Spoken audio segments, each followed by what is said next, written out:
नमस्कार दोस्तों, नर्सिंग के इस यूट्यूब चैनल पर आप सभी का स्वागत है। आज के वीडियो में हम लोग पढ़ने वाले हैं मेनोपॉज के बारे में। इस वीडियो में हम लोग जानेंगे मेनोपॉज क्या होता है, इसमें क्या फिजियोलॉजिकल चेंजेस देखने को मिलता है, क्या कारण होता है, साइन एंड सिम्टम्स, डायग्नोसिस और मैनेजमेंट जानेंगे हम लोग इस वीडियो में।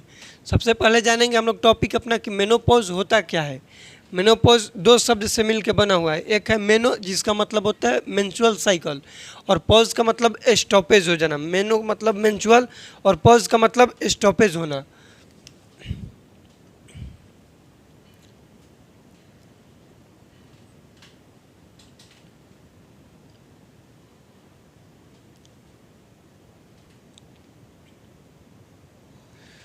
यानी कि यानी कि स्टॉप हो जाता है जो मेंस्ट्रुअल साइकिल, उसको हम लोग बोलते हैं मेनोपॉज। ठीक, अब इसका डिफिनेशन भी यही हो जाएगा कि परमानेंट सीजेशन। एक क्वेश्चन एग्जाम में पूछा जाता है, वर्ड देके cessation, permanent cessation of menstrual cycle. इसको याद रखिएगा, सेसेशन का मतलब यही होता है, स्टॉपेज ही होता है। दे देगा कि permanent cessation of menstrual cycle, उसको हम लोग क्या बोलते हैं, तो बोलेंगे मेनोपॉज। परमानेंट ये होता है। ठीक, इसको हम लोग याद रखेंगे। नेक्स्ट हम लोग बात करें इसका कि फिजियोलॉजी क्या होता है, फिजियोलॉजी ऑफ मेंस्ट्रुअल मेनोपॉज, तो उसको हम लोग जानेंगे। इसका डिफिनेशन लिख लीजिएगा,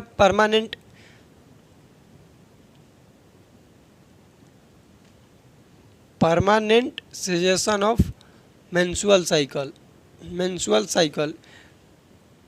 जिसको हम लोग शॉर्ट फॉर्म में एमसीवी बोल देंगे। मेंस्ट्रुअल साइकिल का स्टॉपेज हो जाना, उसको हम लोग बोलते हैं मेनोपॉज। उसके बाद हम लोग जानेंगे इसका फिजियोलॉजी। फिजियोलॉजी क्या है, फिजियोलॉजी ऑफ मेनोपॉज। मेनोपॉज कैसे होता है ये चीज़ हम लोग जानेंगे। सबसे पहले क्या होगा कि एक जो फीमेल रहती है, उसके जो हम लोग बोल सकते हैं कि पीरियड टाइम होता है, पीरियड टाइम में कितना ऊगोनिया, मतलब हम लोग बोल सकते हैं कि जो हम लोग का ओवम रिलीज होता है वो तो एट बर्थ से पहले, यानी कि जब इंट्रायूट्राइन में रहती है तो उसमें 7 मिलियन रहता है। 7 मिलियन कब रहेगा, जब इंट्रायूट्राइन लाइफ रहेगा तब। इंट्रायूट्राइन लाइफ में रहता है उन लोग में 7 मिलियन। एट बर्थ पर आके ये कितना हो जाता है, तो 4 लाख हो जाएगा। 4 लाख हो जाएगा, 4 लाख हो जाएगा।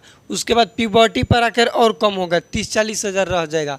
40 हज़ार तक रह जाता है, 40 हज़ार रह जाएगा। लेकिन इस 40 हज़ार में से काम में टोटल लाइफ पीरियड में कितना आता है, तो उन लोग का सिर्फ 400, कितना 390 आता है अप्रॉक्स, बोल सकते हैं हम लोग कि 400, जो कि ये ओवम या फिर एग रिलीज होता है। ये कितना रिलीज होता है, तो 400 पूरे लाइफ पीरियड में। रिप्रोडक्टिव एज हम लोग मानते हैं कब से कब तक, तो 15 से 45 साल के बीच में। याद रखना कैसे, एवरी मंथ 14वें दिन पर ओवुलेशन होता है, एक एग रिलीज होता है। 28 दिन का ओवुलेशन हुआ तो 14 दिन पर, तब साल में कितना उसका एग रिलीज होगा, 13 गो। साल में तो 13 होगा, क्योंकि एक दिन इसमें से दो दो करके घटेगा तो बढ़ जाएगा। और इसको हम लोग 15 से 45 माने 30 में हो जाएगा 30, तो ये गुना करेंगे तो टोटल अप्रॉक्स में आता है 390, मतलब कि 400 ओवम उसके लाइफ पीरियड में रिलीज होता है। इतना आप लोग याद रखिएगा। फिजियोलॉजी में क्या है कि जो थोड़ा सा कुछ उसका टाइम नियर होगा मेनोपॉज के, तो लिखेंगे कि few years prior to menopause. यहाँ पर क्या लिखेंगे, few years prior to menopause. Menopause के कुछ साल पहले उसमें क्या होगा, डिक्रीज होगा। क्या होगा, डिक्रीज होगा फॉलिकल्स का बनना। जो फॉलिकल्स होता है जो कि हेल्प करता है ऊजेनेसिस में, वो क्या हो जाएगा, डिक्रीज हो जाएगा। डिक्रीज फॉर्मेशन ऑफ फॉलिकल्स जो ग्राफियन फॉलिकल्स है वो क्या हो जाएगा, उसका नंबर बनना डिक्रीज होगा, जिसको हम लोग क्या बोल देंगे, इम्पेयर्ड फॉलिकुलोजेनेसिस। Impaired folliculogenesis. अब फॉलिकल्स यदि इम्पेयर्ड हो जाएगा तो यहाँ पर क्या देखने के लिए मिलेगा कि डिक्रीज हो जाएगा हम लोग का कॉर्पस ल्यूटियम। क्या होगा? डिक्रीज हो जाएगा, अमाउंट डिक्रीज हो जाएगा, फिर अब्सेंट हो जाएगा corpus luteum. Corpus luteum absent होगा तो यहाँ से दो चीज़ देखने के लिए मिलेगा। एक तो होगा कि कॉर्पस ल्यूटियम डिक्रीज होगा तो डिक्रीज अमाउंट हो जाएगा किसका? एस्ट्रोजन और प्रोजेस्ट्रॉन का। एस्ट्रोजन एंड डिक्रीज हो जाएगा किसका अमाउंट? प्रोजेस्ट्रॉन का। प्रोजेस्ट्रॉन का। अब देखो कॉर्पस ल्यूटियम डायरेक्ट किसको सीक्रेट करता है? तो प्रोजेस्ट्रॉन के, और जो फॉलिकल्स है ये सीक्रेट करता है एस्ट्रोजन का। दोनों इम्पेयर्ड हो रहा है, फॉलिकल्स भी नहीं बन रहे और कॉर्पस ल्यूटियम भी नहीं हो रहा है, तो ये दोनों हार्मोन क्या हो जाएगा? डिक्रीज हो जाएगा। इस हार्मोन का काम क्या होता है कि इंडोमेट्रियल जो लाइनिंग है उसका ग्रोथ कराना। तो क्या हो जाएगा? इंडोमेट्रियल का लाइनिंग भी क्या हो जाएगा? ग्रोथ नहीं हो पाएगा। तो क्या हम लोग लिख देंगे यहाँ पर कि इम्पेयर्ड इंडोमेट्रियल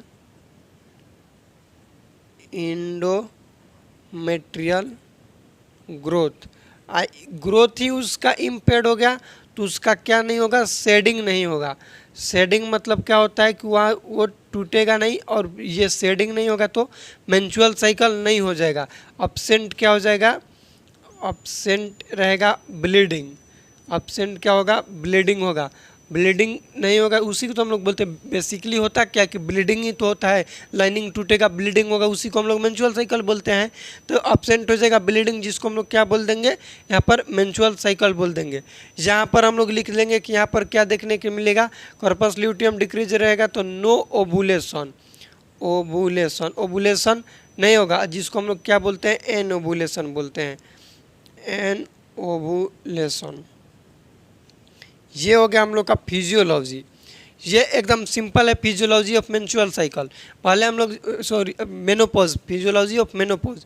मेनोपॉज होता क्या? तो परमानेंट स्टॉपेज हो जाता है मेंस्ट्रुअल साइकिल, जिसको हम लोग बोलते हैं मेनोपॉज। इसका टाइम पीरियड होता है कि 15, वैसे तो प्यूबर्टी का एज 13 साल होता है, 13 से 45, लेकिन रिप्रोडक्टिव एज 15 से 45 माना जाता है। इसको याद रखिएगा। 45 साल के बाद में क्या होता है कि स्टॉप हो जाएगा मेंस्ट्रुअल साइकिल। एक पूछा जाता है सीक्वेंस क्या है? प्यूबर्टी का सीक्वेंस भी आप लोग याद रख सकते हैं कि पहले होता है थैलार्की, फिर होता है प्यूबार्की, एड्रेनार्ची होता है, फिर होता है मेनार्की। इसको आप लोग याद रखिएगा, ये सीक्वेंस आप लोग याद रखिएगा। थैलार्की क्या होता है? फर्स्ट साइन होता है, या फिर बोल सकते हैं कि प्यूबर्टी का फर्स्ट साइन होता है थैलार्की। थैलार्की का मतलब होता है डेवलपमेंट ऑफ ब्रेस्ट। प्यूबार्की का मतलब होता है कि प्यूबिक हेयर आना फीमेल के प्यूबिक एरिया में, उसको हम लोग बोलते हैं प्यूबार्की। एड्रेनार्ची का मतलब होता है कि एक्सिलरी एरिया में हेयर आना, और मेनार्की का मतलब होता है कि मेंस्ट्रुअल साइकिल स्टार्ट होना। याद रखना, फर्स्ट साइन होता है थैलार्की। फर्स्ट साइन क्या होता है? थैलार्की। ये क्वेश्चन कई बार पूछा जाता है कि फीमेल का फर्स्ट प्यूबर्टी साइन क्या होता है? तो थैलार्की। जबकि मेनार्की क्या है? प्यूबर्टी का लास्ट साइन है। यहाँ से सीक्वेंस याद रखना, लास्ट साइन क्या होता है? तो ये मेनार्की होता है। ठीक, इसको आप लोग याद रखिएगा। नेक्स्ट अब हम लोग जानेंगे इसमें कि ऑर्गन चेंजेस क्या क्या देखने के लिए मिलता है, क्या अफेक्ट करता है ऑर्गन पर, जो कि जिस भी फीमेल में मेनोपॉज होता है। तो नेक्स्ट हेडिंग दीजिएगा ऑर्गन चेंजेस ड्यूरिंग मेनोपॉज। ये इंपॉर्टेंट है, organ changes during menopause. First हम लोग लेते हैं कार्डियोवास्कुलर सिस्टम। Cardiovascular system. देखो क्या होता है, नॉर्मल जो हम लोग का एस्ट्रोजन है ये क्या करेगा कि हेल्प करेगा किस में? एस्ट्रोजन बात करें तो हेल्प करता है HDL और LDL, दो हम लोग का होता है हाई डेंसिटी लिपोप्रोटीन और लो डेंसिटी लिपोप्रोटीन। नॉर्मल में क्या करेगा कि इसको लेवल को बढ़ा के रखेगा और इसके लेवल को घटा के रखेगा। नॉर्मल एस्ट्रोजन लेवल ये काम करता है। ये तो हम लोग का क्या है? नॉर्मल है, नॉर्मल। नॉर्मल नॉर्मल कंडीशन में होता है, फिर बोल सकते हैं ड्यूरिंग रिप्रोडक्टिव एज में होता है, जब तक उसमें एस्ट्रोजन लेवल उसका मैक्सिमम पॉइंट पर है, जितना नॉर्मल बताएंगे कितना रहना चाहिए वो हो गया। अब क्या होगा मेनोपॉज में लिखना कि क्या होता है देखने के लिए मिलेगा। मेनोपॉज में HDL क्या हो जाएगा, हाई डेंसिटी लिपोप्रोटीन का अमाउंट कम हो जाएगा और लो डेंसिटी लिपोप्रोटीन का अमाउंट बढ़ जाएगा, जो कि ये आगे कॉज कर सकता है एथीरोमा बनेगा, जिस एथीरोमा मतलब हो सकता है कि एथिलोस्क्लेरोसिस करेगा। कार्डियोवास्कुलर में बोल सकते हैं कोरोनरी आर्टरी का डिजीज कर देगा, जिसको हम लोग इस्चमिक हार्ट डिजीज के नाम से जानते हैं। ये नहीं बढ़ना चाहिए, बैड कोलेस्ट्रॉल है, इसको हम लोग बोलते हैं गुड कोलेस्ट्रॉल। इसको क्या बोलते हैं, गुड कोलेस्टेरॉल, और इसको बोलते हैं bad cholesterol, bad cholesterol. Bad cholesterol क्या है, हम लोग के बॉडी में नहीं बढ़ना चाहिए, क्योंकि ये बढ़ेगा तो डिजीज कंडीशन बनाएगा। और HDL तो गुड होता है, तो इसमें क्या हो रहा है, उल्टा हो रहा है। मेनोपॉज में क्या हो रहा है कि HDL कम हो रहा है, जो कि नहीं होना चाहिए, और LDL बढ़ रहा है, उल्टा हो रहा है। तो इसके वजह से क्या होगा, लिख लीजिएगा कि इससे क्या होगा कि फैटी प्लग बनेगा, fatty plug formation in blood vessels, blood vessels. Fatty plug यदि ब्लड वेसल्स में आएगा तो जिसके वजह से क्या हो जाएगा, कोरोनरी आर्टरी डिजीज, जिसको CAD बोल दिए। CAD को हम लोग क्या बोल देंगे, कोरोनरी आर्टरी डिजीज। इसी डिजीज का दूसरा नाम होता है एथिलोस्क्लेरोसिस, एथिलोस्क्लेरोसिस। और एथिलोस्क्लेरोसिस को हम लोग बोल देते हैं IHD, इस्चमिक हार्ट डिजीज, जिसके वजह से बहुत सारा कॉम्प्लिकेशन देखने के लिए मिलेगा। तो इसमें क्या हो रहा है, हाई डेंसिटी लिपोप्रोटीन के अमाउंट कम हो रहा है और LDL का बढ़ रहा है, जो कि मेनोपॉज में ऐसा देखने के लिए मिल सकता है। सेकंड, इसमें जो समझाने वाला है उसको पहले बता देते हैं, उसके बाद जो याद करने वाला है आप लोग को बता देंगे। सेकंड होता है मस्कुलोस्केलेटल सिस्टम, मस्कुलोस्केलेटल सिस्टम। इसमें क्या देखने के लिए मिलेगा, सेम चीज़ है कि जो एस्ट्रोजन है, एस्ट्रोजन ये क्या करता है, कैल्शियम के एब्जॉर्प्शन को बढ़ाता है। क्या करता है, इंक्रीज करता है कैल्शियम एब्जॉर्प्शन। और एस्ट्रोजन का अमाउंट तो डिक्रीज हो रहा है मेनोपॉज में। तो यहाँ पर लिख लेना कि मेनोपॉज में क्या देखने के लिए मिलेगा, मेनोपॉज में देखने के लिए मिलेगा कि डिक्रीज हो जाएगा कैल्शियम, क्योंकि एब्जॉर्प्शन ही नहीं हो पाएगा, एस्ट्रोजन है नहीं उसके लिए, एक है तो कैल्शियम नहीं होगा, तो इसमें क्या चांस रहेगा, कैल्शियम की कमी हो गया और विटामिन D का भी कमी हो जाएगा। तो जिसकी वजह से क्या होने के चांस है, ओस्टियोपोरोसिस, ओस्टियोपोरोसिस। कैल्शियम और विटामिन D भी यहाँ पर लिख लेना, कैल्शियम प्लस विटामिन D। तो इसका मैनेजमेंट में क्या करेंगे यहाँ पर कि कैल्शियम सप्लीमेंट देंगे, कैल्शियम सप्लीमेंट। कैल्शियम सप्लीमेंट कैसे दिया जाता है, तो नॉर्मल जो है, नॉर्मल डेली रिक्वायरमेंट में कितना होना चाहिए, RDA जिसको बोलते हैं, RDA उसका होता डेली रिक्वायरमेंट होता है, उस वो नॉर्मल होता है हम लोग का, बोल सकते हैं 500 से 800, 500 से 800 mg/dl, ठीक, नॉर्मल हो गया। और ये जो मेनोपॉज होता है, मेनोपॉज तो ये रिक्वायरमेंट बढ़ जाता है, 1.2 से 1.6 ग्राम तक लेना चाहिए। ये हो गया हम लोग का ये कैल्शियम सप्लीमेंट से रिलेटेड, इसको आप लोग याद रखिएगा। क्या यहाँ पर हम आप लोग को बताएं, पहले बताएं कार्डियोवास्कुलर सिस्टम, जिसमें चेंजेस देखने को मिलता है कि हाई डेंसिटी लिपोप्रोटीन का अमाउंट कम हो जाता है और लो डेंसिटी का बढ़ जाता है मेनोपॉज में। उसके बाद मस्कुलोस्केलेटल मतलब कि बोन और हड्डी, बोन और मसल्स में क्या चेंजेस देखने को मिलता है, तो यहाँ पर बताएं हम कि कैल्शियम क्या हो जाता है, उसका अमाउंट कम हो जाता है, क्योंकि एस्ट्रोजन मेंटेन करके रखता है, ठीक। उसके बाद कैल्शियम सप्लीमेंट से रिलेटेड आप लोग को बताएं। उसके बाद अब हम लोग बात करेंगे यहाँ पर किसके बारे में, तो अब जानेंगे हम लोग यूट्रस और वेजाइना पर क्या चेंजेस देखने के लिए मिलता है। तो नेक्स्ट हेडिंग इसमें दीजिएगा कि चेंजेस क्या देखने को मिलता है यूट्रस और वेजाइना पर।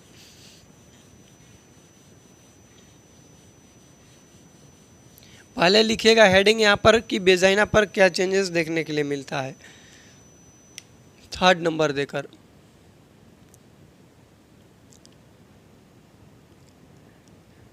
वेजाइना श्रिंक इन साइज हो जाता है, श्रिंक इन साइज। श्रिंक का मतलब छोटा बोल सकते हैं। मोर चांस होता है, मोर चांस टू एट्रोपिक वेजाइनाइटिस, एट्रोपिक, इसको अलग कर दीजिएगा, वेजाइनाइटिस। उसके बाद क्या बोल सकते हैं कि वेजाइना का जो पीएच है, पीएच मेनोपॉज में एल्कलाइन हो जाता है, एल्कलाइन। ये भी क्वेश्चन पूछा जाता है, इसको याद रखिएगा कि वेजाइना का पीएच क्या होता है ड्यूरिंग मेनोपॉज, तो एल्कलाइन हो जाता है। नेक्स्ट लिखिएगा 4 नंबर आप लोग, यूटेरस। यूटेरस पर क्या चेंजेस देखने को मिलता है। यूटेरस पर उसका एक पार्ट होता है बॉडी और एक पार्ट होता है सर्विक्स, ठीक। नॉर्मल एट बर्थ पर, एट बर्थ यहाँ पर लिखिएगा एट बर्थ, एट बर्थ पर रेशियो होता है 1:2 एट बर्थ पर। उसके बाद प्यूबर्टी बात करेंगे, प्यूबर्टी, प्यूबर्टी पर होता है यहाँ पर एक, प्यूबर्टी पर हो जाएगा यहाँ पर 2:1, ठीक। कितना हो जाएगा, बॉडी बढ़ जाता है। और मेनोपॉज पर हो जाता है 1:1। मेनोपॉज पर क्या हो जाएगा, 1:1 हो जाएगा। क्वेश्चन ये पूछा जाता है कि मेनोपॉज पर इसका क्या रहेगा, प्यूबर्टी पर क्या रहता है। प्यूबर्टी बोल सकते हैं, फिर रिप्रोडक्टिव एज पर बोल सकते हैं, इसको क्या बोल देंगे हम लोग, रिप्रोडक्टिव एज बोल देंगे। रिप्रोडक्टिव एज पर क्या रहता है, तो 2:1 ये रहता है। क्या चीज़, इसका रेशियो, मतलब बॉडी का साइज 2 रहेगा, सर्विस का साइज 1 रहेगा। ये हो गया यूट्रस। नेक्स्ट लिख लीजिएगा स्किन चेंजेस, जिसको इंटोगेमेट्री बोलते हैं। स्किन में क्या चेंजेस देखने को मिलेगा, तो स्किन में डिक्रीज हो जाएगा इलास्टिसिटी, डिक्रीज हो जाएगा स्किन का इलास्टिसिटी, जिसके वजह से मोर चांस रहेगा इन्फेक्शन का, more chances to infection, more chance रहेगा इन्फेक्शन का। ये नॉर्मल चेंजेस है जो कि मेनोपॉज में देखने के लिए मिलता है। अब हम लोग जानेंगे डायग्नोसिस क्या है इसका मेनोपॉज का, उसके बाद जानेंगे साइन एंड सिम्टम्स क्या देखने को मिलता है, हॉट फ्लशेस क्या होते हैं इसके साइन एंड सिम्टम्स में, और मैनेजमेंट। यहाँ तक आप लोग एक स्क्रीनशॉट इसका ले लीजिएगा। चलिए अब हम लोग साइन एंड सिम्टम्स जानेंगे कि मेनोपॉज में क्या साइन एंड सिम्टम्स देखने के लिए मिलता है। हेडिंग दे दीजिएगा sign and symptoms. First sign and symptoms हम लोग बोल सकते हैं जो कि मोस्ट कॉमन देखने के लिए मिलता है, जिसको बोलते हैं उसको भासोमोटार सिम्टम्स।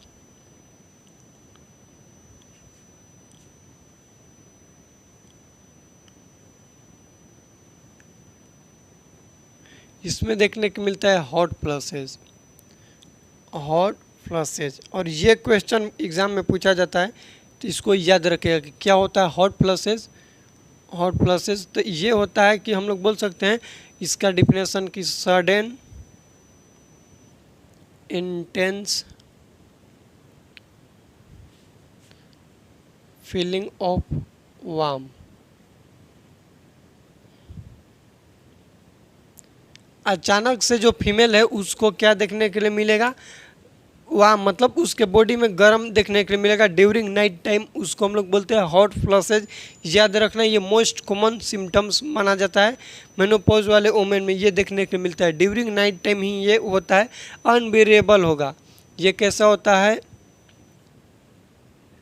अनबेरेबल होता है।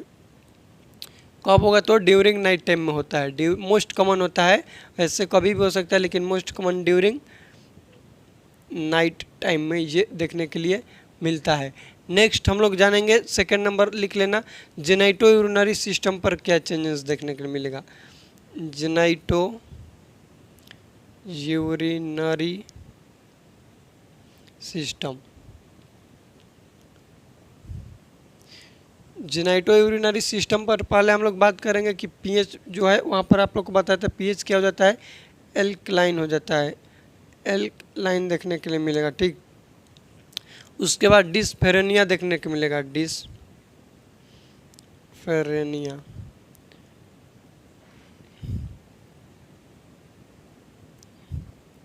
इसको हम लोग बोलते हैं डिस्फेरेनिया का पेनफुल सेक्सुअल एक्ट। ठीक, ये देखने को मिलेगा हम लोग को जेनाइटो यूरिनरी सिस्टम पर। उसके साथ साथ क्या हो सकता है, एट्रोपिक वेजिनाइटिस का यहाँ पर रहेगा। एट्रोपिक वेजिनाइटिस, ये एट्रोपिक वेजिनाइटिस क्या है, तो ड्यू टू एस्ट्रोजन लेवल जो कम हो जाता है उसके वजह से वेजाइना में इन्फ्लामेशन हो सकता है। कोई भी हो सकता है, उसको इन्फ्लामेशन ही होता है, उसको हम लोग बोलते हैं एट्रोपिक वेजिनाइटिस। कारण याद रखना सिंपल है कि एस्ट्रोजन लेवल कम होने की वजह से होता है। ठीक, ये हो गया हम लोग का जेनेटो यूरिनरी सिस्टम पर ये चेंजेस साइन एंड सिम्टम्स में, ये हो गया मोटार सिम्टम्स। अब हम लोग जान जाते हैं कि इसका डायग्नोसिस कैसे करेंगे मेनोपॉज का। नेक्स्ट लिख लीजिएगा हेडिंग में डायग्नोसिस। डायग्नोसिस के बात करें तो ये क्या होता है कि जब उसका एज होता है मोर देन 45 ईयर्स, याद रखना, प्लस रेगुलर 12 मंथ से 12 मंथ से क्या होगा, अब्सेंट होगा मेंस्ट्रुअल साइकिल। अब्सेंट होगा क्या चीज़, मेंस्ट्रुअल साइकिल। क्वेश्चन सीधा है, सिंपल सा डायग्नोसिस में हम लोग क्या समझे कि उसका एज 45 से ज़्यादा होना चाहिए। सेकेंड बात क्या है कि लगातार मेंस्ट्रुअल साइकिल उसका 12 मंथ से ज़्यादा अब्सेंट होना चाहिए, मतलब 1 साल से ज़्यादा। 45 प्लस 1 साल से ज़्यादा यदि अब्सेंट है तो उसको हम लोग बोल देंगे किसमें अब मेनोपॉज हो गया है। नेक्स्ट चीज़ क्या है कि एस्ट्रोजन लेवल, क्या बोलेंगे, एस्ट्रोजन लेवल।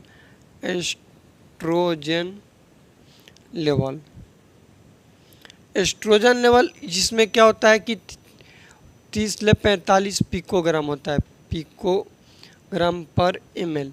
लेकिन यहाँ पर क्या देखने को मिलेगा, मेनोपॉज में पूरा डिक्रीज हो जाता है, जो कि ये मेनोपॉज में 10 से 15 हो जाएगा पिकोग्राम पर ml। ठीक, वहीं बात करें प्रोजेस्टेरॉन,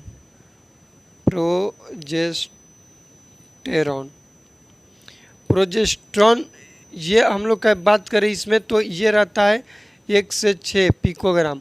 और मेनोपॉज, ये प्रेगनेंसी में प्रोजेस्टेरॉन बहुत ज़्यादा बढ़ जाता है तो ये मोर देन 25 हो जाता है। कितना हो जाता है, मोर देन 25। कब होता है ये, तो ये होता है प्रेगनेंसी में।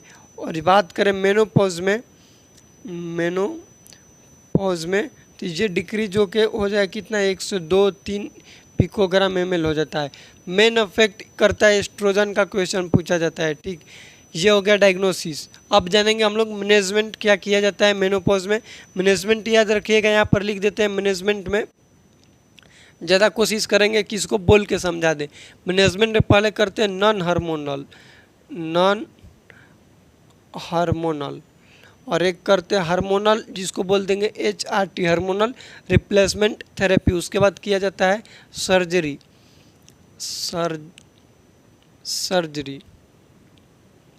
बोल देते हैं। इसको सुन के आप लोग लिख लीजिएगा।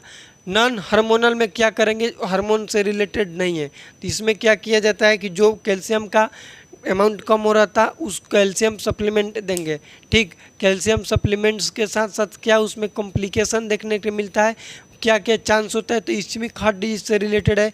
इसमें एक और लिख लीजिएगा सिम्टम्स में कि साइकोलॉजी सिम्टम्स देखने को मिलेगा। साइकोलॉजिकल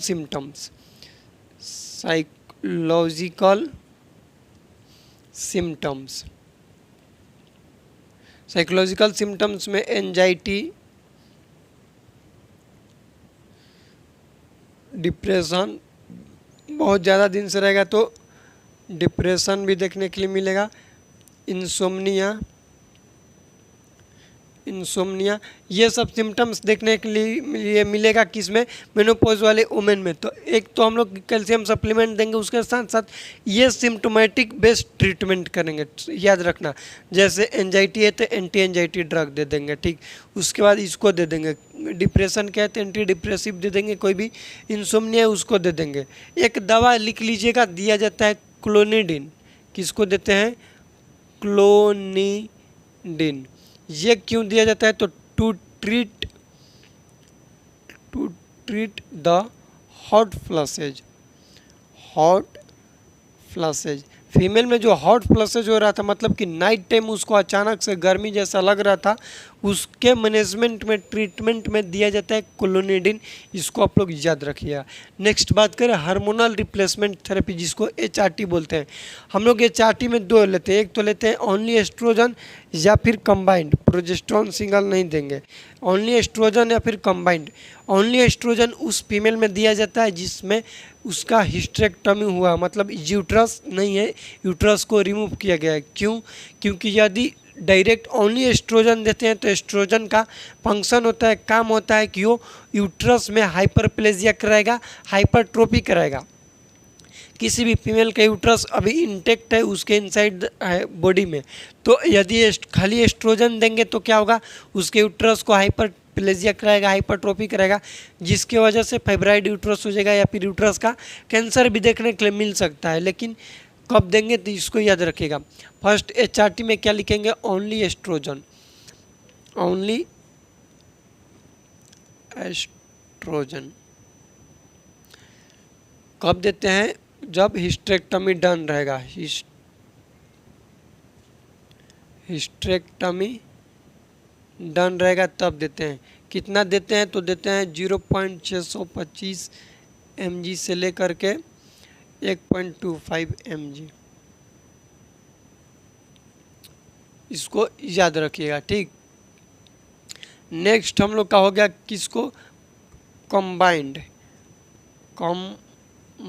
कंबाइंड में क्या आ जाएगा, estrogen plus progesterone, estrogen plus progesterone, ये देते हैं 2.5 mg। ठीक, इसको याद रखें। कितना देते हैं, 2.5 mg। कब देंगे, जब यूटेरस इंटेक्ट है या फिर inside the uterine cavity present है, यूट्रस क्या है, प्रेजेंट है इंट्रा यूट्राइन कैविटी में, तब देते हैं कंबाइंड वाला थेरेपी। ये हो गया HRT से रिलेटेड। सर्जरी में क्या करते हैं कि रिमूवल करते हैं, पूरा यूट्रस को रिमूव कर देंगे। एक रेडिकल होता है, रेडिकल हिस्टेरेक्टमी, यूट्रस के रिमूव को बोलते हैं हिस्टेरेक्टमी। एक इसको याद रखिएगा, क्वेश्चन पूछा जाता है कि रेडिकल हिस्टेरेक्टमी क्या होता है। हिस्टेरेक्टमी, रेडिकल हिस्टेरेक्टमी का मतलब होता है कि यूट्रस के साथ साथ वहाँ के लिम्फ नोड को भी रिमूव करेंगे, उसको बोलते हैं, आसपास के जो भी लिम्फ नोड है उसको रिमूव करते हैं, उसको बोलते हैं रेडिकल हिस्टेरेक्टमी। ठीक, ये हो गया हम लोग का मेनोपॉज से रिलेटेड वीडियो। इस वीडियो में कुछ भी डाउट होगा तो कमेंट कीजिएगा, इस वीडियो को अपने दोस्तों के साथ शेयर कीजिएगा। मिलते हैं अगले वीडियो में, तब तक के लिए जय राम जी की।